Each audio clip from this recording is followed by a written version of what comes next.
La récupération des emballages sur le point de vente est un challenge. Vous imaginez qu'on a construit notre modèle de plateforme logistique jusqu'au magasin, mais pas du tout du magasin jusqu'aux plateformes. Et c'est cette mécanique que l'on doit mettre en œuvre. Cette mécanique qui va permettre aussi d'associer un emballage aussi à un client, puisqu'on va rembourser chaque client pour les emballages qu'il a achetés en consigne. En fait, le gros défi logistique est devant nous. Mais c'est vrai que si on a réussi le challenge de faire que dans un magasin, tous les jours, nous sommes approvisionnés en produits, on va réussir le challenge de tous les jours récupérer les emballages vides pour aller les nettoyer.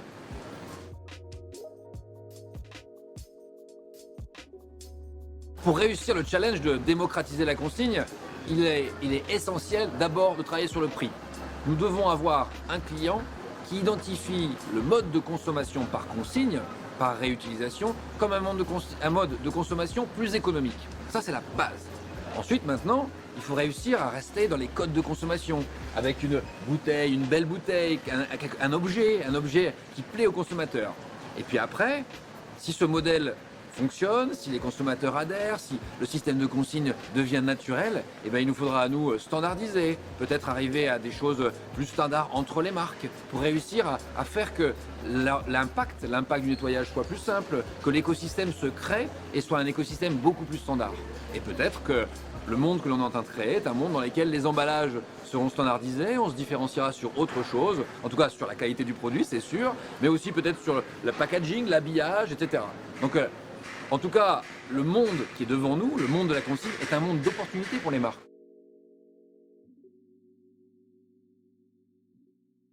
La généralisation de la consigne, elle est à ses débuts et elle va générer beaucoup de changements.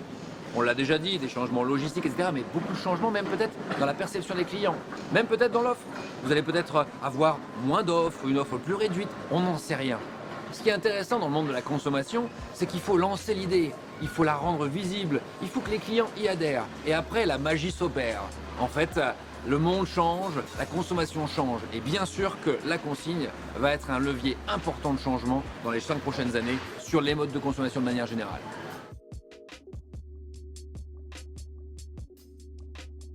Et est-ce qu'on a besoin des codes du marketing? Est-ce qu'on a besoin des codes du commerce? Est-ce qu'on a besoin d'être dans ce moment de consommation qui est le moment d'achat dans un hypermarché pour relancer la consigne? Oui, évidemment. Si on veut démocratiser et si on veut faire que la consigne se généralise, nous n'avons pas le choix. Nous devons respecter les codes qui font les codes de la consommation d'aujourd'hui. Et ces codes-là doivent être respectés et c'est comme ça qu'on va réussir.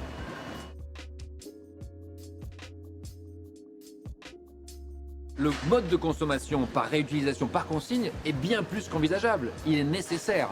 Nous ne pouvons pas continuer dans un monde d'une économie linéaire. Alors les marques doivent le comprendre. Aujourd'hui, on a nos principaux partenaires avec nous, mais ce n'est pas encore suffisant. Il faut qu'on ait plus de marques, plus de dirigeants qui comprennent la nécessité d'un monde circulaire.